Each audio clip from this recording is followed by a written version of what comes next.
Welcome to Consumer Connection. My name is Susan Jones, Branch Manager with Fairfax County Consumer Affairs. I have with me today Sharon Willis, Consumer Specialist with Fairfax County Consumer Affairs. Welcome, Sharon. Thank you for having me, Susan. I'm excited to be here. Well, good. Well, hopefully everyone enjoyed their Valentine's Day with lots of goodies and romances.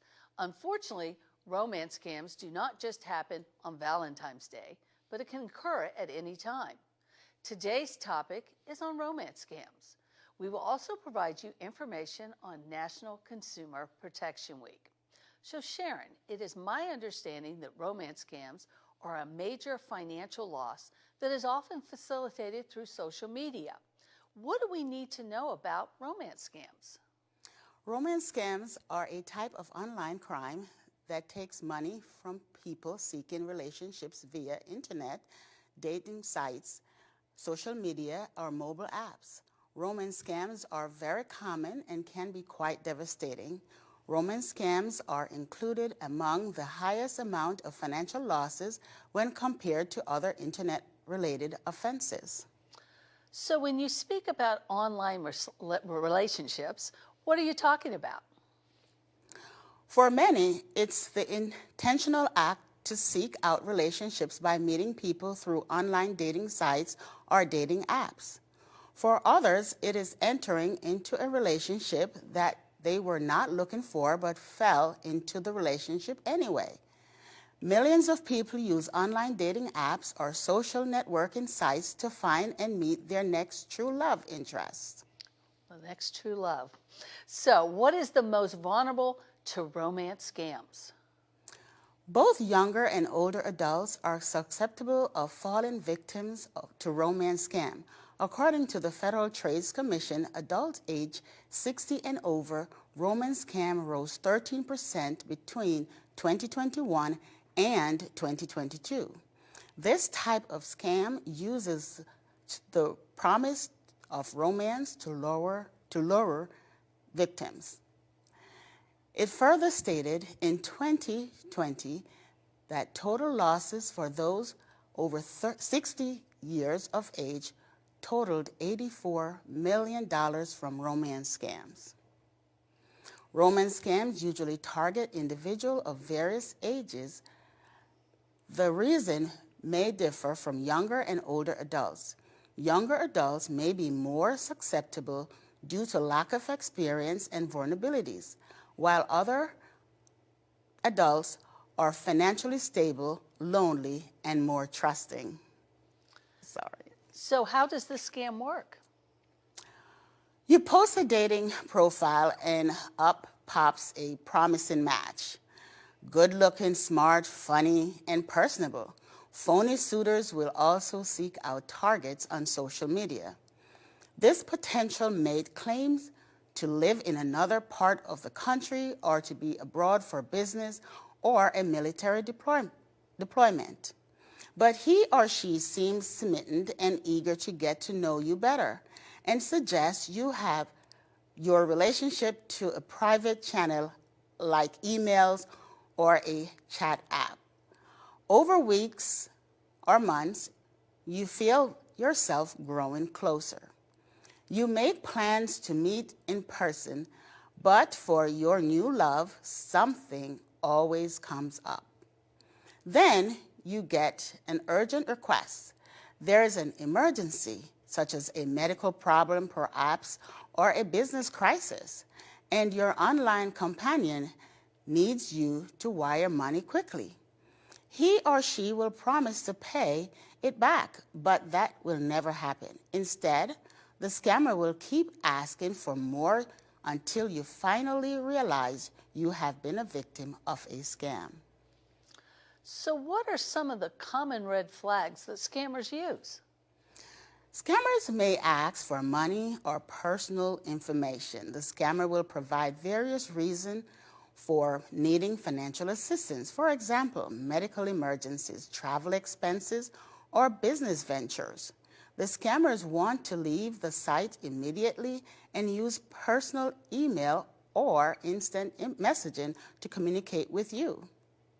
Professors love too quickly, claim to be from the United States but is traveling or working overseas, a scammer may ask you to send them money in the form of a gift card, bitcoins, wire transfer, payment apps, or cryptocurrency, or they might ask you to accept a package with cash, gems, or gold and pay the fake shipping fee.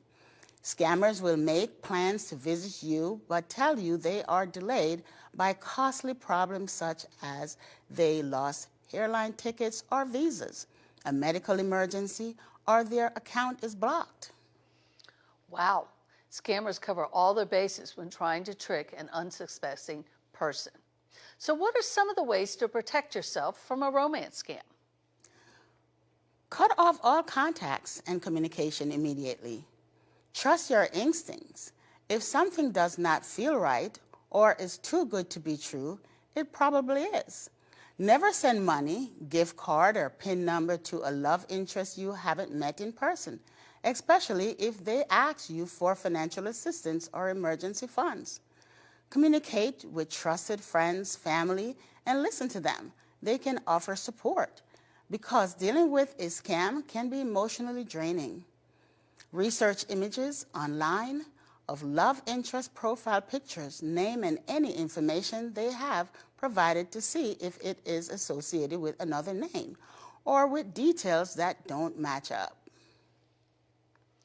Now, if you are a victim of an online dating scam, who should you contact?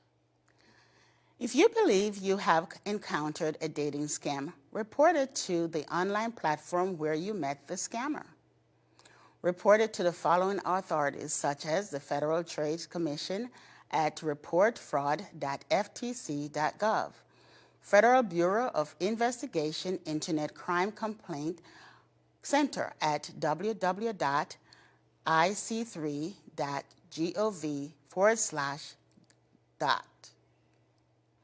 Fairfax County Police Financial Crimes Online Reporting at www.fairfaxcounty.gov/police_FICOR.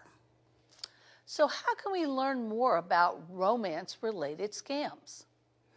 There are several different ways to learn more about this type of scam. Go to Fairfax County Consumer Affairs at www.fairfaxcounty.gov/cableconsumer/CSD. Federal Trade Commission at www.ftc.gov. Fight cybercrime.org at www.fightcybercrime.org. Sharon, thank you so much for joining us today to share such valuable information on romance scams. Now, speaking about learning more about scams and other topics, Fairfax County Consumer Affairs will celebrate National Consumer Protection Week, March 3rd through the 9th. National Consumer Protection Week is a national celebration of federal, state, and local agencies and organizations who provide consumer education and resources throughout the year.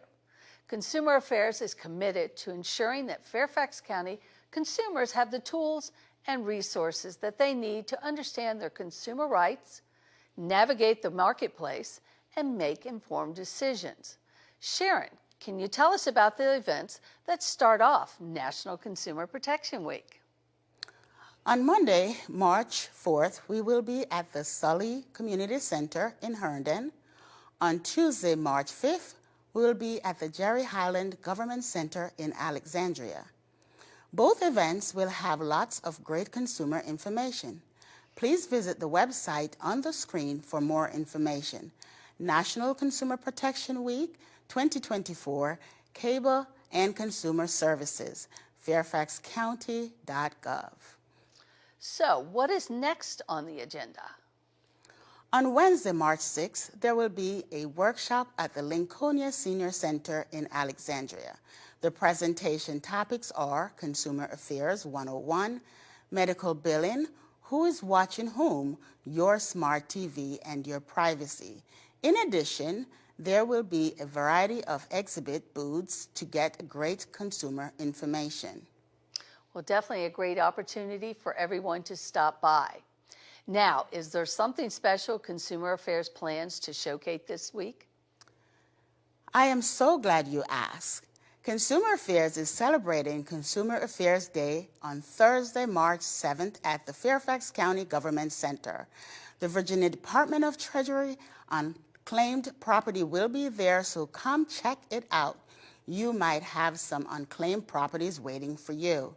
In addition, several exhibit booths will be available for consumers' questions and information. Light refreshments will be served from 8:30 to 9 a.m. Then comes the main attraction in the boardroom from 9 a.m. to 12 p.m.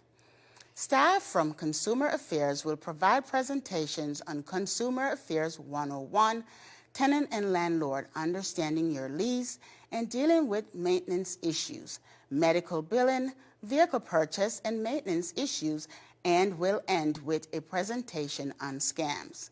The workshops are free, but registration is required. Please call 703-222-8435, TTY 711, or email consumer@fairfaxcounty.gov. I hope to see everyone there. Will you come? Wow, lots of great activities are happening next week in celebration of National Consumer Protection Week. Now, if you have a consumer issue, you can contact us at 703-222-8435.